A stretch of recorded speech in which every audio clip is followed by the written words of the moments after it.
minutes. Is it starting? 3 minutes. Yeah. Alright. How do you start it? Alright. So what I'm gonna talk about the part where, in the very beginning of the play, when Valentine's about to leave to Milan, he wants Proteus to come with him, but Proteus doesn't want to because he's in love with Julia, so he's gonna stay. And Valentine says, "To be in love, where scorn is bought with groans, coy looks with heart-sore sighs, one fading moment's mirth, with 20 watchful, weary, tedious nights. If haply won, perhaps a hapless gain. If lost, why then a grievous labor won? However, but a folly bought with wit, or else a wit by folly vanquished." So basically what he's saying right here, he's talking about how love is basically useless, and he really just wants Proteus to go with him because they're best friends. But what's ironic about this kind of is that he says this right now, but then in the future he does the complete opposite of what he just said, because he ends up falling in love with a girl in Milan, and what he said right there is completely contradicting to what he said to Proteus right here. So I thought that was weird. It's a long time. Alright, I'll talk about some more stuff. Alright, so what he says, if happily won, perhaps a hapless gain. I think that's like a famous quote or something.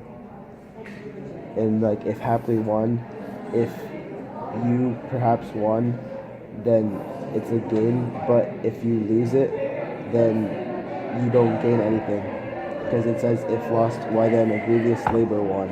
So you start to grieve. So he's basically saying that sometimes love can be good, but it's hard to win love. But if you lose it, which is really easy, then it's really sad and it's really grievous.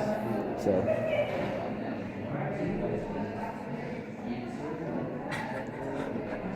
Then after Valentine says this, Proteus says that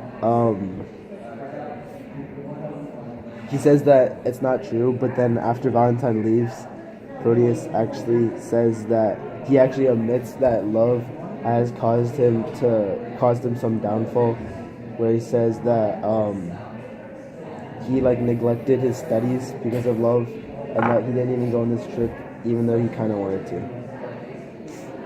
So what Valentine said is kind of true.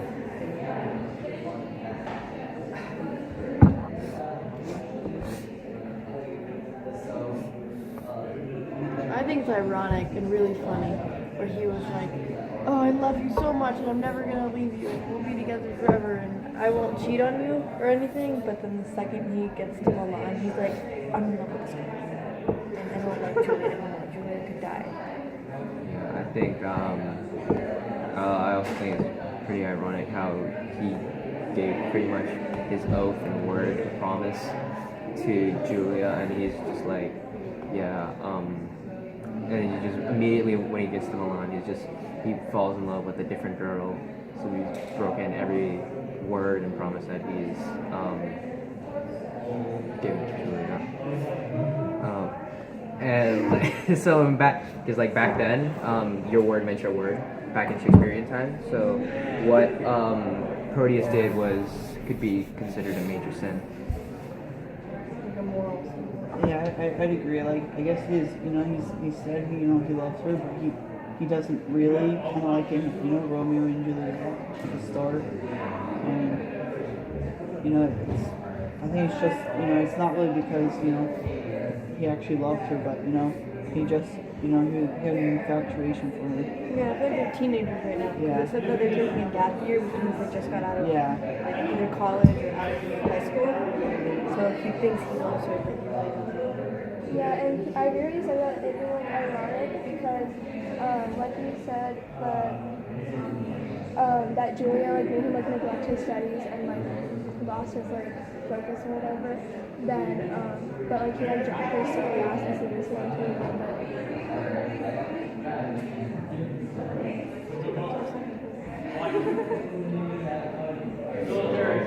I think what you guys said was really good. Yeah. It basically sums it up. Yeah. Yeah. Sweet. Alright.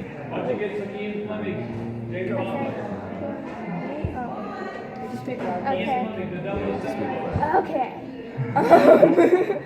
Okay, so what I chose was the part where Proteus falls in love with Sylvia, or like what he thinks is falling in love, and it says it in Act 2, Scene 6. He says, so shows Julia versus swarthy Ethiopia. I will forget that Julia is alive, but remembering that my left her is dead, and Valentine I will hold as an enemy, aiming at Sylvia as a sweeter friend. This kind of shows that he like betrays like Valentine, which is like now in like modern day, if you were to like one of like your best friends like girls or whatever, it would be like really like rude and like it would kind of destroy your friendship. So then I'm guessing like back then it would also be like pretty like crucial in like a relationship. And he also just like makes like a random like rash decision just to like her, and like he doesn't like think that much about like the consequences, and he just like, oh yeah, I'll just like pretend that Julia's like dead or something, which isn't really smart in his sense, because I mean I don't know like how he's gonna do that, because like when he comes back and she's like, oh hey how are you, he's gonna be like, oh I forgot you exist. So and he also like his decision is like really like superficial, because he just like liked her, like he doesn't even know her, and he only liked her based off of what Valentine said, and he was like, oh well I mean she sounds like she's a nice girl, so I guess I'll like her, and he only like looked at her and stuff, so he didn't really make like a good like, decision or like a good thought process.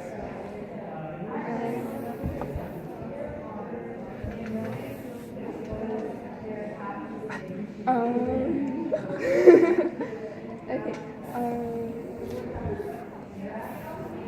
Oh yeah, and he also compares Sylvia and Julia, and compares that like based on like what they said before, that like Valentine and like Valentine was arguing that Sylvia's better than Julia. Then he started to like agree and say that like Sylvia is like more like the better girlfriend, I guess.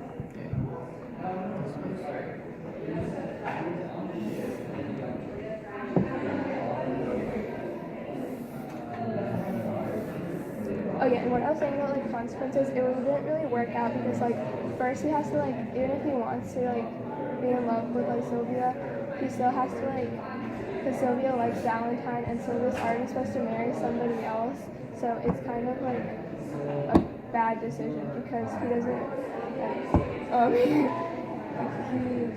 has to like, it would probably end up being all for nothing, because it wouldn't work out in the end.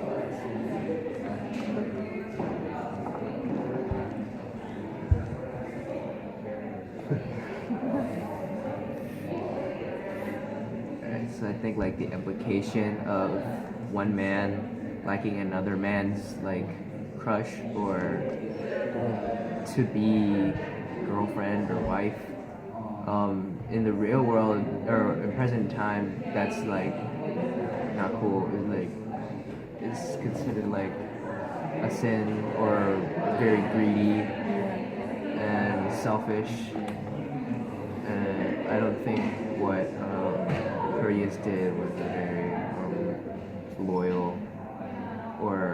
loyal choice, like from the friendship standpoint. Yeah, I think that's like a lot like what you were saying earlier. You don't like betray your friends like that, especially back in the time where that was really big implications on a friendship and your relationship with another person. And I think a lot of people they don't trust you or like you after that. So Yeah, and I think it really shows his character, because so in the beginning of the play, it's he seems all nice and he doesn't want to leave because his true love's back at home, so he doesn't go on a journey. But then later on in the play, he sees a girl that he thinks is pretty, I guess, and then he just leaves everything behind, his best friend, his crush, or his former girlfriend, and it just shows his character like as a big, it's just a big shift in his character from like really loving to really selfish and like greedy, like David And it's said. not even just any guy's girlfriend that he likes. He first of all, he knows that they're getting married because Valentine told him that they're gonna elope. So he chooses to use it as leverage and to try to get the dad, the Duke, to not like Valentine so that he won't let them be together. But it's also he's liking his best friend's girlfriend. Like, that's not Cool, bro. cool, bro. Okay, so I chose the part where it's very confusing for the readers, I think, especially me, where Sylvia tells Valentine to write a letter to someone she would like, but he doesn't know that that letter is meant for him. She just wanted to use that as a precaution because if she wrote the letter, then somebody might read it and then they'll be like, oh no, you can't be with him or you can't see him. So I think that was smart, but also it was confusing. So Valentine said he only did it, he wrote, as you enjoined me, I have writ your letter unto the secret nameless friend of yours, which I was much unwilling to proceed in but for my duty to your ladyship. So he says that he wouldn't have written the letter if it wasn't for Sylvia, but also he didn't feel comfortable writing it because it was for someone else. And he was like, oh, why would she do this? I'm the person she likes. But he doesn't catch on that it's for him, and his speed has to tell him that later, where like, he says, you're such a fool, you know, she meant that letter's for you. And he's like, no, that's not possible. And then she says, she gets mad at him because she says that the letter doesn't depict what she would say. So she says to take it back and he has to read it again, he has to write it again. And he's like, why does she care so much about this? It's for someone else. Like, why should I try so hard? But then he writes it again and she really likes it and she gives it back to him and he asks, what is this? And she's like, the person I like, I'm giving it to you. And it's really cute. But it's also very confusing. But I understand the precautions she took so that nobody would read her letter. But trying to think in modern day how that would work. Like, would somebody tell someone to write a letter for themselves without them knowing it? Or would it be like a text maybe? And he also says,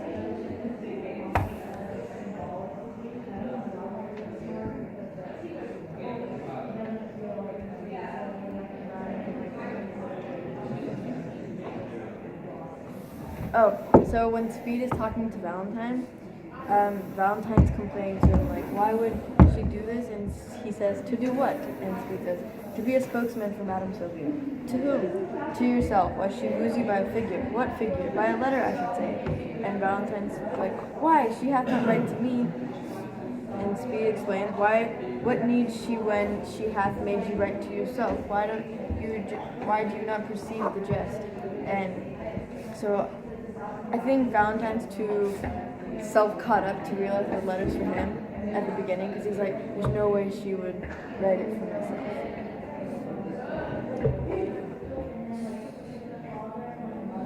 Okay, I'll just go first.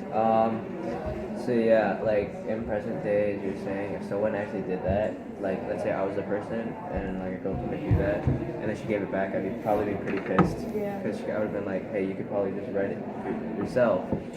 But knowing that she was the princess and how she had to avoid getting caught in a scandal, I can sort of understand why she would do that. I think like Shakespeare like made it more confusing because he wanted to put like the reader in Valentine's shoes, and then like because like we were confused and Valentine was also kind of like lost in what to do, it kind of like helps us understand Valentine's point of view.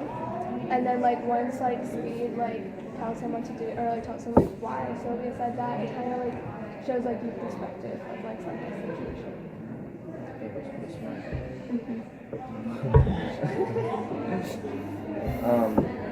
Yeah, let's keep going. So, when she gave the letter back to him, I could sort of like tell her like the first time like people would think that she's like this ungrateful girl, and how like he doesn't really have to make a letter that good, but he still goes on with it because he sees Sylvia as like a really cool girl, and he wants to do more for her.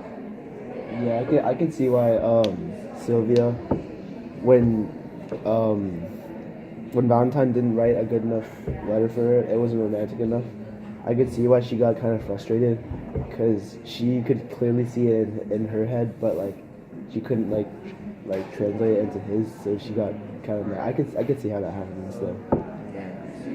I mean, I think it's, a pretty, smart idea for her as well, but like, I think it's like a little bit, like, kind of extra to, just to be able to, like, it's like very unconventional to write that, and to get him to write the letter. So, I mean, I think it, just shows, how much, she liked him.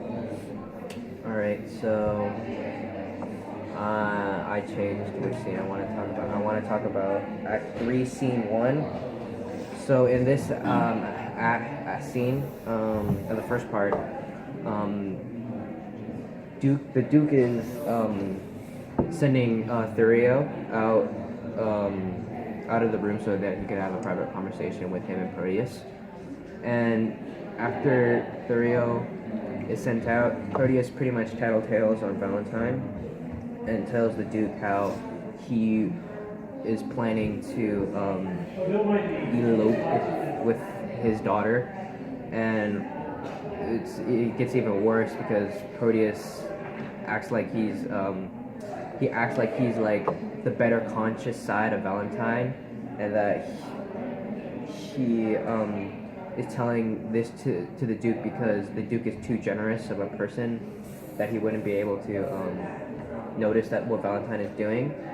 And we get confirmation in this scene that the Duke wants Sylvia to marry Thurio no matter what, and he already suspected that Valentine was secretly talking with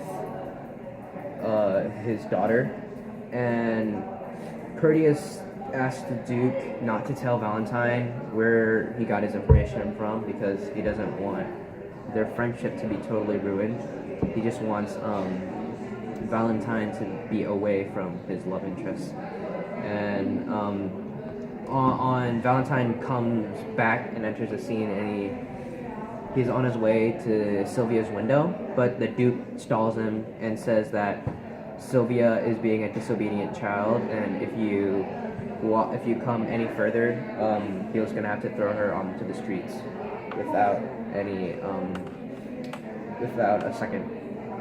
without batting an eye.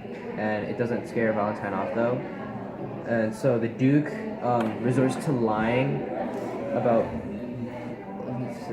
being in love with a woman who is engaged to another man, and Valentine advises him that he should just go for it, and he even confirms his own intention with Sylvia.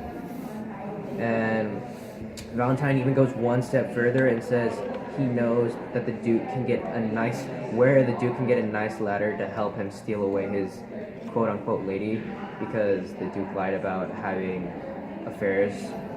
And yeah, it goes on for a little longer with Proteus and Lance talking to each other, and Valentine's talking to Proteus, and how he's finding out like how he's like betrayed him and stuff.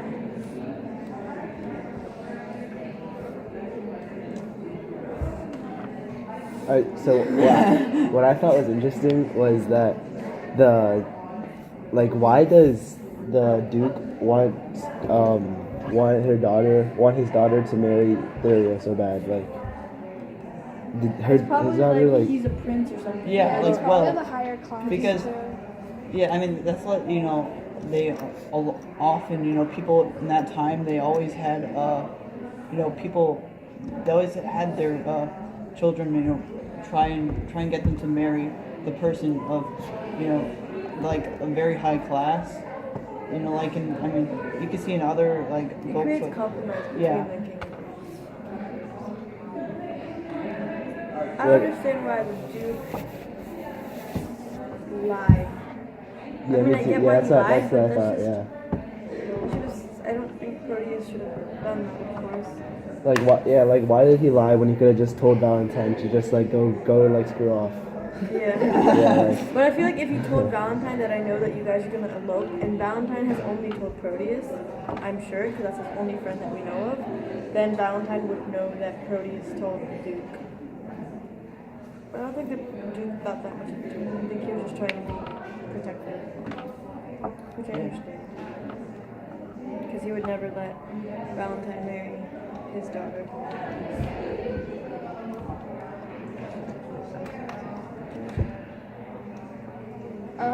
Well, what you said about like Valentine like marrying his daughter, I feel like the fact that like Valentine's like going through like a lot of like work to try and like get Sylvia, that it shows like a lot about his like character, and that he's like really like determined because he loves her a lot. And then so like, I feel like that's like more of a reason for the Duke to have Valentine marry Sylvia rather than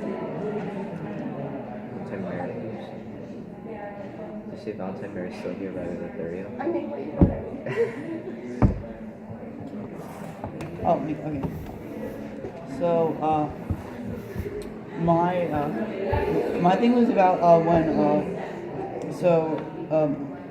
Julia got mad at Lucetta for impersonating her, and it starts at like page line 39, Act 1, Scene 2. Lucetta says, Sir Valentine's page, and sent, I think, from Proteus. He would have given it you, but I, being in the way, did in your name receive it. Pardon the fault, I pray. Then Julia says, Now, by my modesty, a good broker, dare you presume to harbor wanton minds, to whisper and conspire against my youth? Now trust me, 'tis an office of great worth, and you an officer fit for the place. There take the paper, see it be returned, or else return no more into my sight. And then Lucetta says, to plead for love deserves more fee than hate. And Julia says, will you be gone? And Lucetta says, that you may ruminate. Julia says, she goes on to have a long talk about the letter, and then so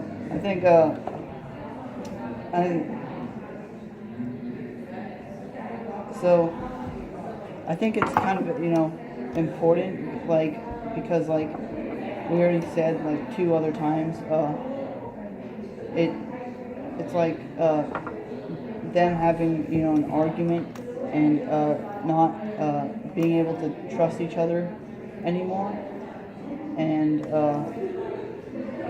so they don't really it's like another rivalry, like Proteus and Valentine in the text.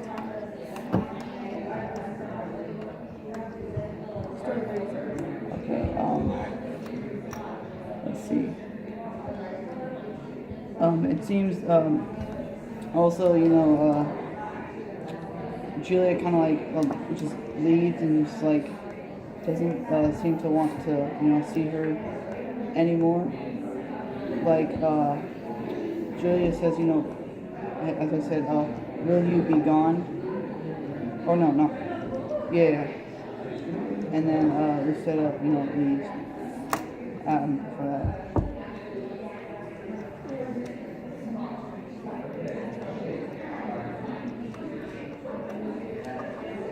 Okay, so I don't understand why Lucetta took the letter in Sylvia's place. Like, I don't know why she would pretend to be Sylvia, or Julia, I don't know why she would pretend to be Julia and just take the paper and... Well, I mean, Lucetta's like her right hand. right? Yeah. Yeah. I mean, So like- it would make sense that she answered the door. and I think like what she, I think like what like she's trying to do is like instead of like, I guess like protect like Julia's like reputation and so like she like accepted it for her so that like I don't know, it didn't look like Julia was like sneaking out and so Plus, if Julia accepted it, she'd probably be super excited. Because how she like loved reading the letter, and now after she ripped it up, she was like, oh no, Yeah. wait, let me take it back together. yeah. So that would have then Speed would have told Proteus that, or what's his name? Is it Speed? Okay, Speed would have told Proteus that, or whoever Proteus' servant was, and so then it would have like affected a lot of things. I still think Lucetta was wrong for doing that though. Yeah. But at least, well, I think that collecting a letter for her was right, but she should have given it. She shouldn't have kept it from her. She should have like gave it to her like almost right after, because I mean it's for her, so she deserves to have it. But she shouldn't have said that she was Julia. Because Yeah. the guy, when he answered the door, he said that she answered and said that she was Julia, which I feel like was extra. Yeah, and then the messenger said that she wasn't excited, but it wasn't even Julia, and that made Proteus kind of sad. So maybe if, but maybe if Julia had answered the door and she would have been super excited, maybe Proteus would have realized how much like they're actually in love, and maybe that would have affected how he didn't like Sylvia. Oh, that's why I fell in love with the girl in the water. Because he's like, Julia doesn't even like me, so if I leave her, it won't matter.